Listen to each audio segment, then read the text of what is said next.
Hello, my name is Anne, and I am the Community Outreach Coordinator with ProMusica Chamber Orchestra. This is Rachel, and she plays bassoon with ProMusica. And we have a very special guest. His name is Oyama, and he is a Kid Again's first president and CEO. Today, we are going to have so much fun. We are going to sing a song, and then we are going to hear Oyama and Rachel ask each other really cool questions. And then we are going to read a story while Rachel plays on her bassoon. I'm ready to start. Are you?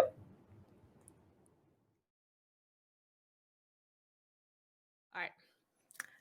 We are going to be singing The Bear Went Over the Mountain, and I am going to teach you some sign language to go along with the song. First, we are going to be bears going over the mountain. It's like you're getting a bear hug and you have your claws. And we are going to be going over the mountain. So you have some rocks climbing a hill. This is mountain. And we are going to be seeing what's over the mountain. We are going to be going to the other side of the mountain today. And we're going to see all that we can see. All. It's like you're scooping all the cookie dough from the inside of a bowl. All. Okay, I'm ready to get singing. Are you? The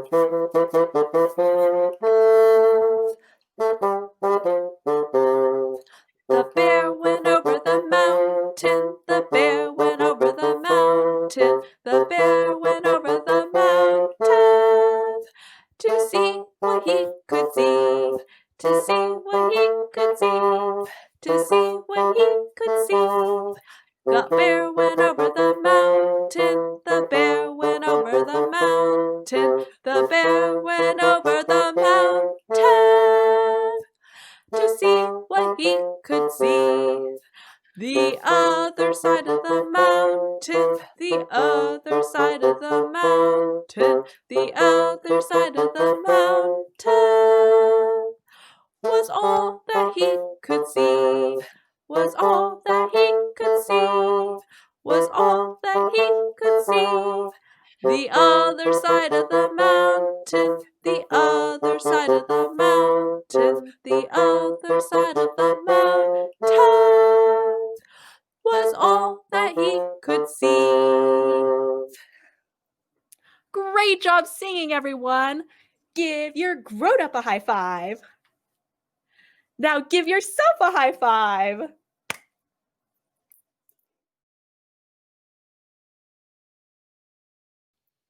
Rachel, that was exciting to learn from the show and tell. Just have a few questions for you. Tell me a little bit more about how you got started playing the bassoon. Well, actually, I grew up playing the violin and started when I was 5, like a lot of string players do. And we didn't have an orchestra in my school. So we had a really great band program, junior high and high school. And I identified as a musician. I wanted to be in music while I was in school. And I just decided to pick a band instrument. And actually, my dad suggested the bassoon. He loves orchestra music and thought it's a really cool instrument. Thought not as many kids play it as maybe the flute or the clarinet. Might be some fun opportunities. And I ended up liking it so much, I just continued to go on with it and let the violin go. So, what advice would you give the young viewers who may want to pursue a career in music? Well, you have to really love it. It's one of the most wonderful jobs you could possibly have. You get to work with amazing people from all over the world with different backgrounds, and you're part of this big, amazing family, but it's challenging. You know, you have to spend a lot of days practicing many, many hours and continuing to work on the things that aren't as fun to work on as maybe some of the other stuff that's fun about being a musician. And so, if you really love it and you can't imagine spending your days doing anything else, then then go for it and join the youth orchestra in your community and maybe apply for some schools with a good music program and go from there. But you know, it starts with that just intense love where you can't imagine yourself doing anything else. You know, you make playing the bassoon look so easy. So, It's really long. So Mhm. how much does a bassoon weigh? Well, it weighs about 10 pounds. So, it would get very tiring if we were using our thumbs to hold it up like a clarinet or a flute. But that's why we have our handy strap, which um, down here holds it up for us, does most of the work. We kind of sit on that. But it is heavy to carry around if you're walking from the parking lot to your gig. I sometimes get jealous of the piccolo players in those moments. Well, thank you. That was really informative and exciting. Do you have any questions for me? Actually, yeah, you work for such a unique organization, and I was in a wonderful organization doing such important work. And I was curious what led you or inspired you to be part of that kind of group and to take on this role. One of the wonderful things about our great community is the ability to be able to help others that are in need. And A Kid Again is all about providing hope, happiness, and healing for families who are raising a child with some level of a life threatening condition. And what's so fun and what really drew me to this organization is that they get the entire family together. That includes siblings, grandparents, caretakers, to be able to go out and have what we call fun, real good fun on almost a monthly basis. So they don't have to worry about those hospital visits, those doctor visits, and all those yucky things that tend to go along with having to deal with and battle a life threatening condition. We get to have them go out and have some fun, create memories, and most importantly, put smiles on their faces. That's amazing. I mean, such an important thing, for anybody, but particularly for kids going through what they're going through, and to have that opportunity. So, as a musician, I was really curious. What are some of the ways you've seen music factor into some of the opportunities and positive outcomes that you've seen with the kids in your organization? And do you have any favorite stories of a way, music kind of played a role in all that?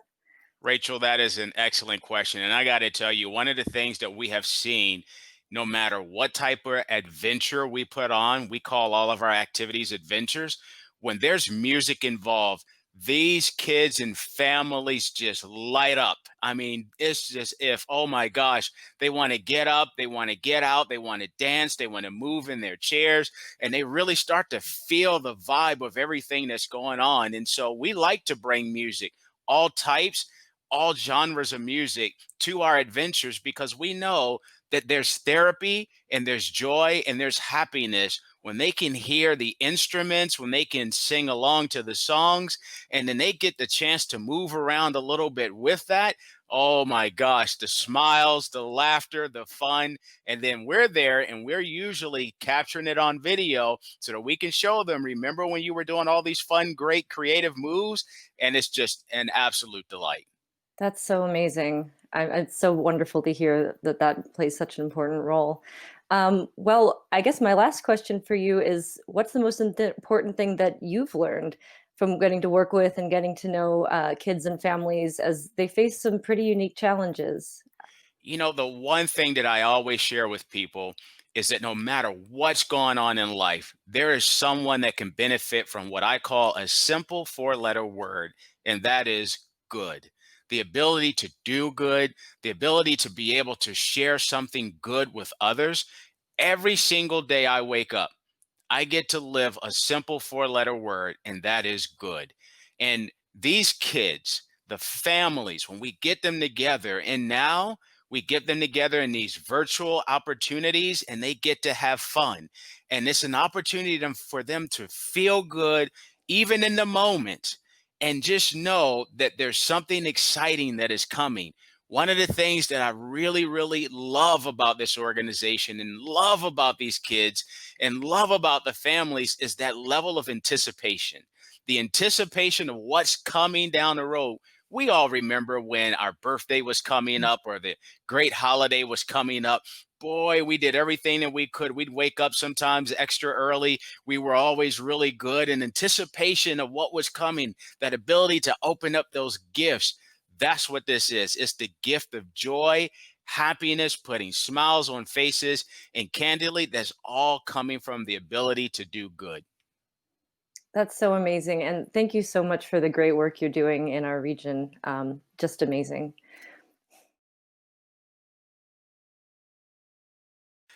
Now we're going to read a book called The Little Engine That Could by Waddy Piper. I love this book because it's about overcoming obstacles and delivering joy. Chug, chug, chug, puff, puff, puff. Ding dong, ding dong. The little train rumbled over the tracks. She was a happy little train. Her cars were filled with toy animals, giraffes with long necks, teddy bears with almost no necks at all, and even a baby elephant. There were dolls and the funniest little toy clown you ever saw.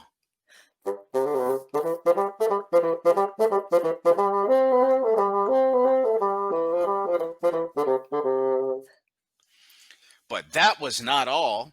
Some cars were filled with good things for boys and girls to eat, and lollipops and after meal treats.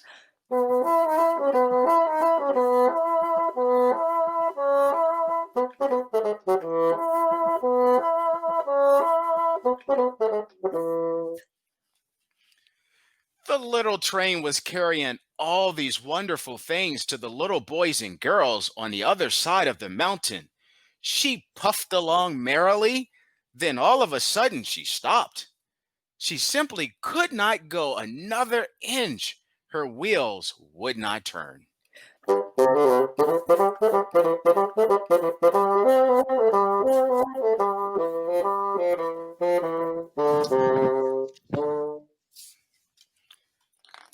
Here comes a shiny new engine, said the little clown who jumped out of the train.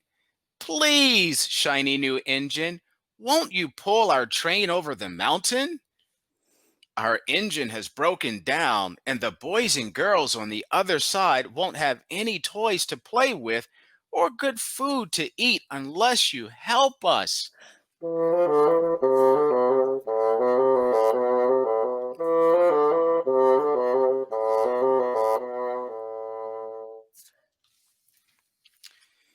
But the shiny new engine snorted. I pull you. I am a passenger car. My train has sleeping cars and a dining car with waiters. I pull the likes of you? Indeed not. And off he steamed.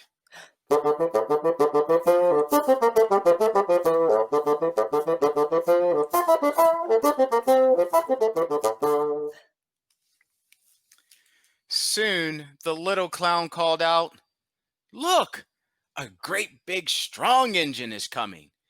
Please, big engine, cried all the dolls and toys. Won't you pull our train over the mountain? I just pulled a train with big heavy machines. I am a very important engine indeed. I won't pull the likes of you. And the big engine puffed off.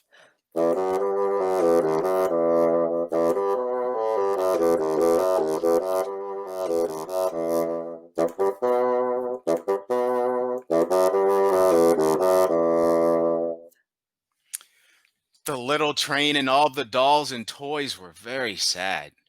The big engine is not the only one in the world, cried the little toy clown. Here comes another. He looks very old and tired, but our train is so little, perhaps he can help us.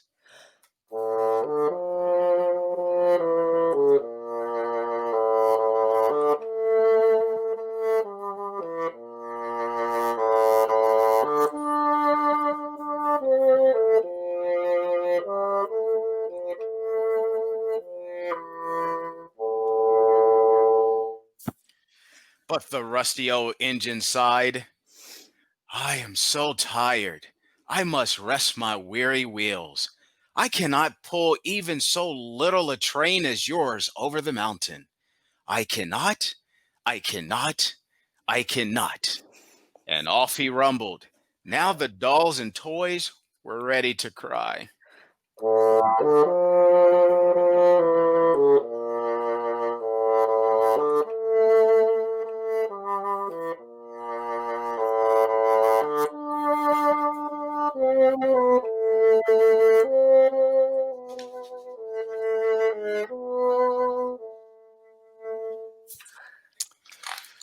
But the little clown said, "Here comes a little blue engine, a very little one. Maybe she will help us." The very little engine came, chuggling merrily along.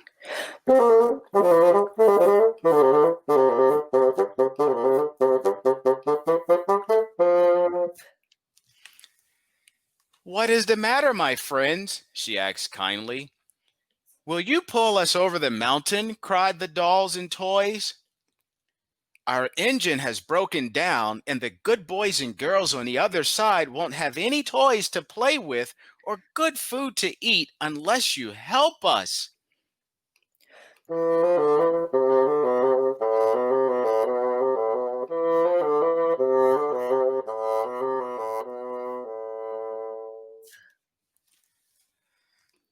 "I'm not very big. I have never been over the mountain, but I think I can. I think I can. I think I can." And the little blue engine hitched herself to the train. She tugged and pulled and pulled and tugged, and slowly, they started off.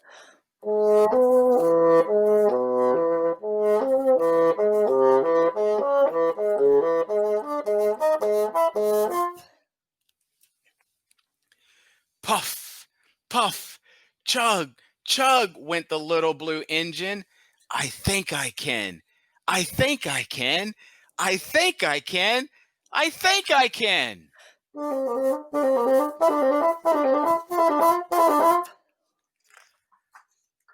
Up, faster and faster the little engine climbed until at last they reached the top of the mountains.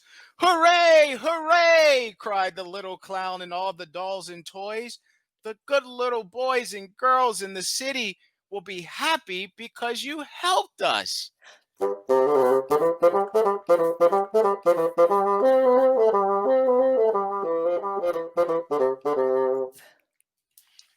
And the little blue engine smiled and seemed to say as she puffed steadily down the mountain, "I thought I could. I thought I could. I thought I could."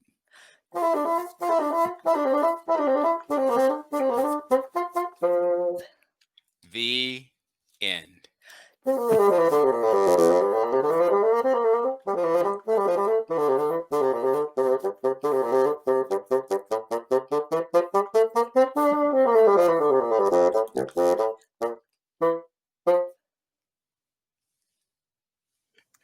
Thank you so much for joining us for Storytime today. We love music and reading and hope you do too. Until next time.